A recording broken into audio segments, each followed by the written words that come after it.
We're now being joined by our distinguished guest, Lucky Ighoyota, who's a social critic, a commentator on energy matters, advisor and consultant to a committee on implementation of Petroleum Industry Act in Delta State, set up by an international oil company.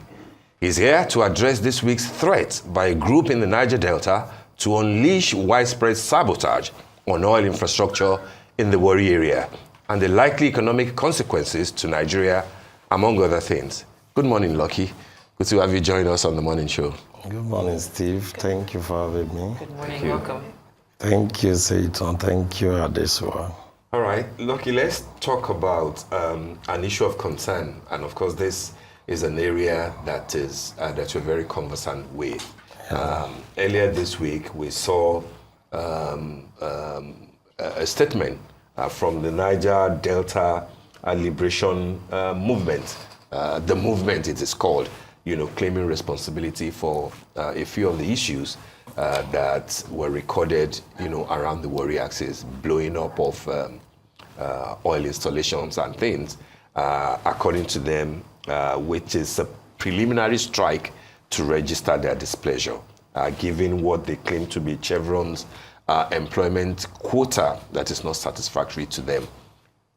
What are the details around what Chevron seems to be doing that is not pleasing to a section of stakeholders in that part of Nigeria, and why resort to the battle tactics that we thought that we had left behind, many years ago, of blowing up installations that Nigerians' money will have to come back to fix? Thank you, Stephen. I think the challenge with our country is because people forget history easily. Those who fail to look back at history are poised to repeat history. We find ourselves in a situation whereby these multinationals and even government itself have continued a pattern, in a particular pattern that have not actually paid off for good.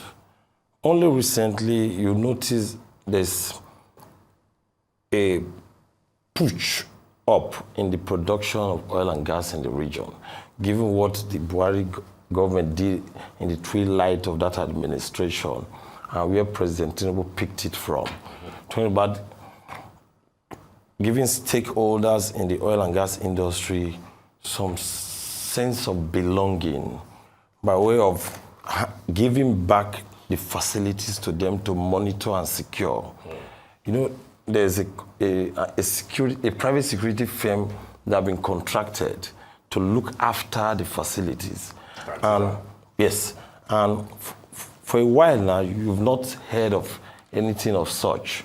Now, why this sudden attack? This oil company in particular, I don't want to mention, that is involved in this employment recruitment process right now, is marginalizing the interest of their host communities. By this I mean, when I say marginalize, not the general marginalization that we'll be talking about in the Niger Delta. The issue is, I cannot be producing, then someone that is not producing is being given a larger quota for employment. Now, these facilities are located in the Niger Delta, particularly in Delta State. The company in question here operates different OML in Delta and exports in Delta. There's an host community that hosts this particular company in Delta. Then there are also communities that are producing whose oil and gas are being exported by this same company. Now we have the Robo Enclave. I'm of the Robo Stock. I'm the chairman of Robo Progressive Union, Technical Committee on Oil and Gas. In the build-up to these whole recruitment processes, what is the stake of the Robo people? What is the stake of the Jaw people? What is the stake of the Shekiri people? What is the stake of the larger people? If you ask me now, I don't know. I honestly don't know. That has to be a factor. It's part of the factor. Now, I'm not trying to support the wanton destruction of oil facility. But I'm only trying to give you a background, trying to make a sense. No man is stupid and foolish to destroy his or her own property. This property is owned by the Nigerian government, not just these oil operators. Now, these so-called persons that are destroying the facility, they are Nigerians. They are supposed to be beneficiaries of the proceeds from this, from the oil and gas activities. Yeah. Nigerian government today runs its budget around oil and gas. You know that. Now, if we allow this to fester or escalate beyond what we've already seen in the last few days, it's definitely going to tell on our economy. Our economy is already struggling. And if we allow the renewed tension in the Niger Delta to fester, it's not going to augur well for everybody. So what I think should be done right now is that the federal government should step in, because these oil firms are a bit rigid. Probably they've taken a position already. Where is the community stake? You cannot be bringing somebody elsewhere from America, Europe, or even part of Nigeria or Africa to come and work in people's domain without taking cognizance of their own interests, especially when it comes to employment. They are very qualified.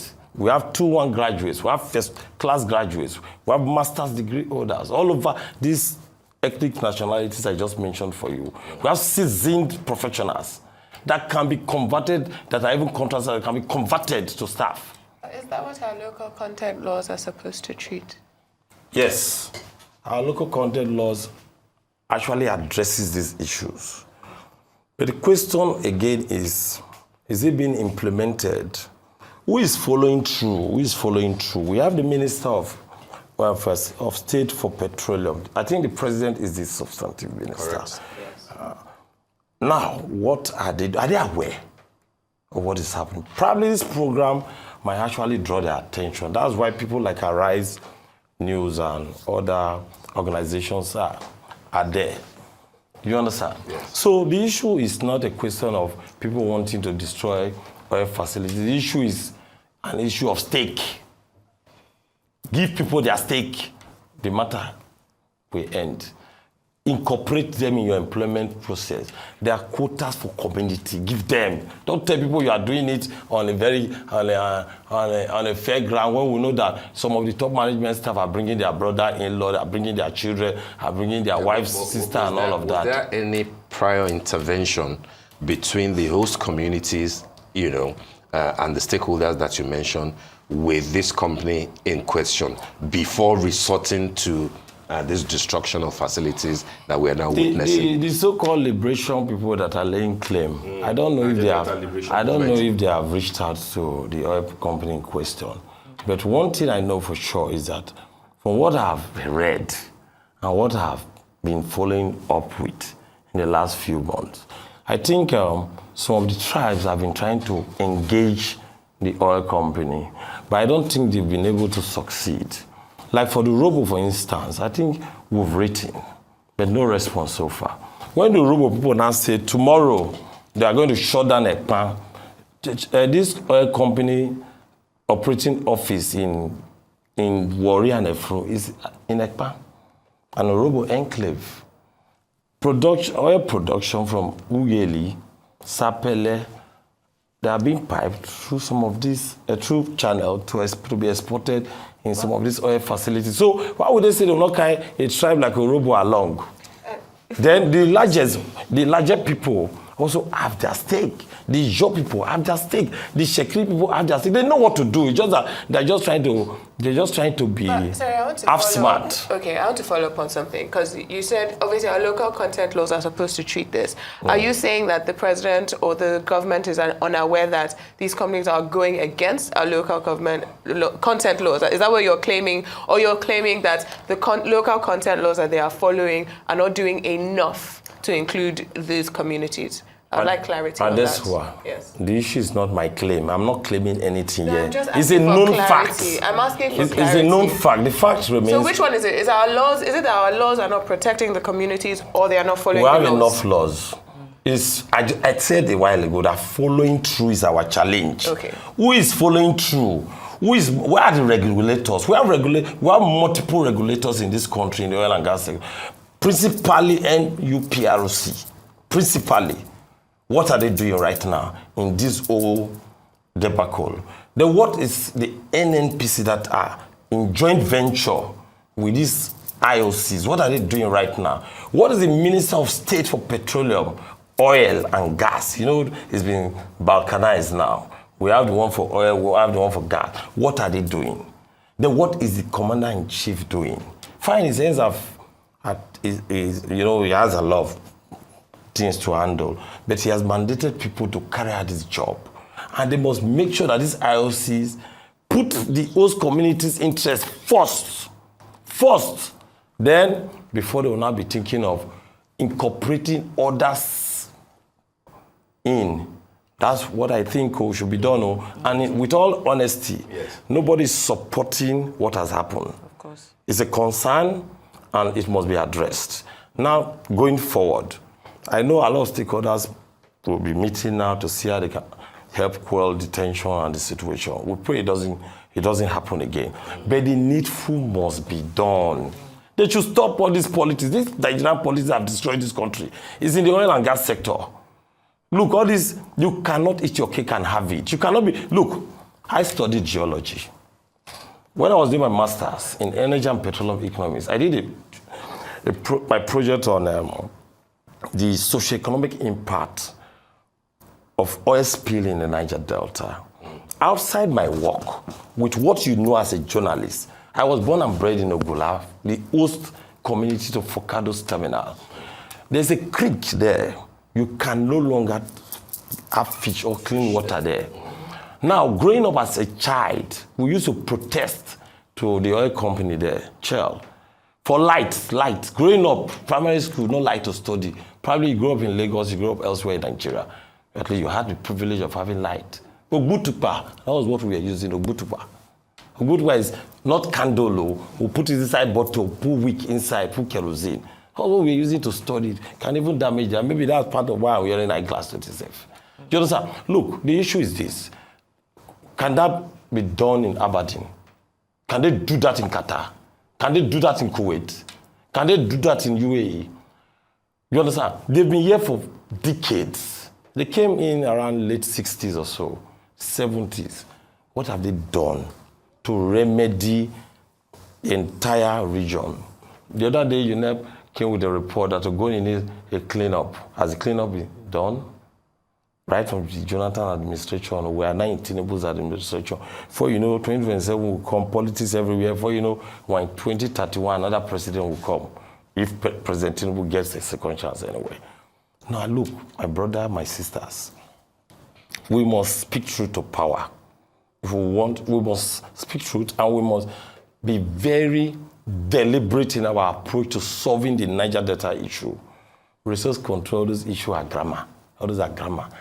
All those filibuster democracy, federalism that were doing, people go to Abuja to share money every month, commissioners for finance, all those things, we've got to sit down, fundamentally look at our issues inward. How do we address the question of resource control, the question of the Niger Delta people? A lot have been done. The amnesty program, the presidential amnesty program, the NDDC. Today now, NDDC is not superfunded anymore. It's just a question of satisfying political followers. Nothing NDDC they do. Nothing. Quote me. We know them. They're doing nothing. Then we have Northeast Development Commission. I'm hearing now that they want Southwest Development Commission.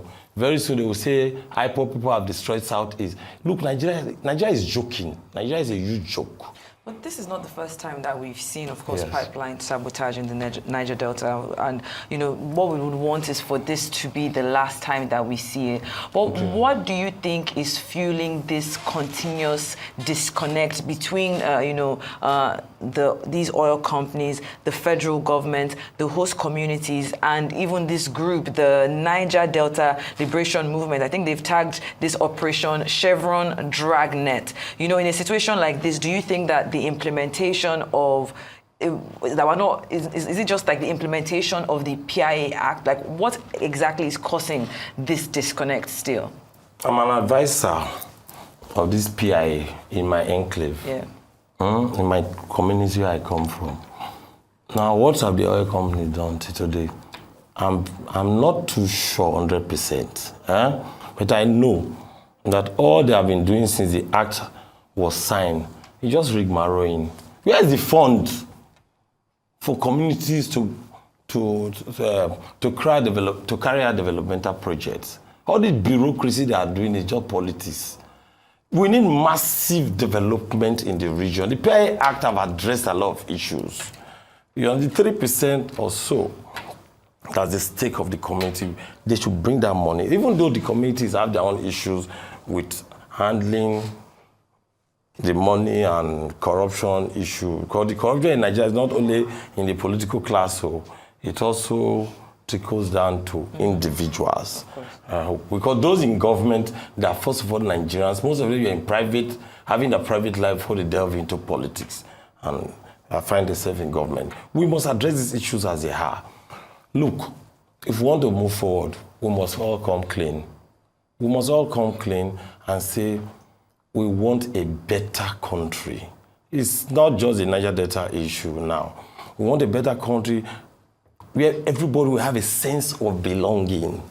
It is this disenchantment that is making people to be disgruntled. When people are pained, you can imagine people spent years in university, or if not for the Tantita thing that came up. You know how many local bunkering, modular refinery, artisan refinery we have all over the Niger Delta. But Tantita has come in the last few years to address all of these issues. Since Tantita came, they have been carrying people along in the region. Have you heard of anything like this? If not for these oil companies' recruitment that caused this one, that's to tell you that government knows what to do. I want to ask a question. And this is why, Yes, because, you know, before we say that oil companies' recruitment caused, you know, the blowing up of pipelines, so the economic sabotage is still terrorism. So yeah, but I want to ask also, because you called out the regulators, NUPRC, you've said that you've asked what's NNPC doing, and you said you wrote a letter to the company in question. Yes. But, you know, just recently, the House of Reps actually called out another company for what it was doing to host communities in Ighoyota, I believe, in Akwa Ibom. Ogula. And yes. So have you been able to contact your representatives? Are your representatives responding to your letters? Are they, you know, taking these companies to task? Or because that is why your representatives are there as well. So I'm just wondering if you have engaged the representatives, if these movements have engaged the political system that we actually do have, beyond the regulator, your actual House of Reps members or your State House of Assembly members? Thank you very much. That is a very intelligent question, and I will answer you straight up. The issue is when you have written letters upon letters to representatives at the lower chamber or higher chamber in Abuja, or even at the state level, and all they do is not to read your letter. All they do is to ignore you even when you call them. What else do? You become frustrated. So you've written to your representative? On this one, I didn't write. On this one, I didn't. I won't lie. I don't lie. But I've made attempts to call some of them. They hardly pick. I've sent SMS. They didn't pick. I even sent an SMS to the lady representing, the chairman House Committee on the NDDC. She didn't reply. Okay. But official letter, not SMS. I'm just wondering. I said I've not written any letter. I don't lie, but I've written in the past. They don't respond. Okay. In short, let me tell you, that's even what is more provoking. That's why some of us are coming into politics now. Because it's high time we chase all these characters, all these mannerless characters out of government. Because they don't know what they're doing in government. Because you can't claim to be representing a people, and the people are trying to assess you are doing big humanity for them. If not for government that they are, most of them, they cannot stand some people in private life. I mean, this movement has, Yes. in their statement, they said they would only speak the language that Chevron understands. Okay. And this suggests that tensions may have reached a point of no return if it has escalated. Do you believe that there's still room for meaningful dialogue? And I'm putting this question to you to say, if you were in a position to mediate this conflict, what immediate steps would you recommend to de-escalate the situation and create a pathway for dialogue? And this is where I rightfully asked, have you reached out to those who can actually start this process? Or if you've not done that, how would you handle it? Going forward, in answering your question directly, if I'm opportuned, which I will not be opportuned because they know themselves, I'm always speaking for the Robo people. What we would do is in our mind. The Robo are not a violent people, but we have our own grand plan to make our case. You understand? We'll make our case. But if they want to handle this issue, if the government or the Chevron or the liberation people want to handle the issue, the liberation people, they are not ghosts. They are human beings. They know their leaders. They should go and meet their leaders, call their political leaders. Then government should, as a matter of urgency, call CNL to order, to call stakeholders, so that they meet and iron out this issue and put a pay to it once and for all. Carry everybody along. Yeah. All right. A corollary to the question that Shaitan asked will be that you acknowledge the fact that there has been progress in production of crude. Sure. You know that. Over time. Absolutely. I mean, the NSA also confirmed that, even though the figures that he gave, about 1.8 million, a lot of people are doubting it, that maybe we're in the region. We have moved from 1.2, 1.3 to about 1.6 or thereabout. Okay, so my point is that 2 million barrel per day is what next year's budget is, pegged on. Okay. Which will mean that we will have to jump from wherever we are, even if it is 1.6 or 1.8, to get to 2. Exactly, 400,000. Yeah. With what is happening, if the threat from the movement is not carefully tackled, and then we don't know what the Eurobos are planning. You said to us that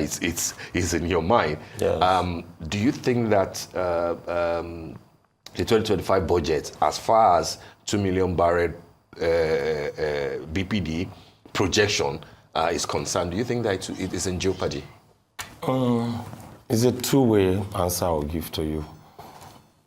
So it asked a question, and I answered. I said, if the needful is done, definitely there will be a swift de-escalation of the whole tension.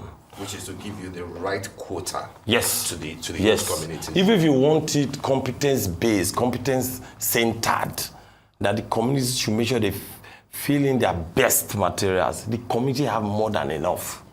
These communities, they have more than enough people to fill in those space. But if you are giving them a particular quota, make it known so that they go and settle themselves and present to you. If you want to conduct your test, your interview, do it transparently. You understand? Yeah. Do it transparently. Then I've forgotten the other leg of your question. If we can achieve the 2 million barrels per day next year, in next year's budget. That I cannot actually guarantee 100%, but it is possible. Even with Tantita on ground? Tantita is doing its best, but the issue is not all about Tantita alone. It's Tantita's Chevron.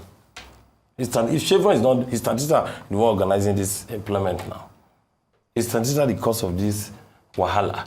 Now the issue is, we can achieve it if all hands are on deck, including Mr. President, including Mr. Petroleum for State for Oil, including MD of Chevron, including community PGs, President Generals, including community chairmen, including youth leaders, carry everybody along, including our Royal Highnesses.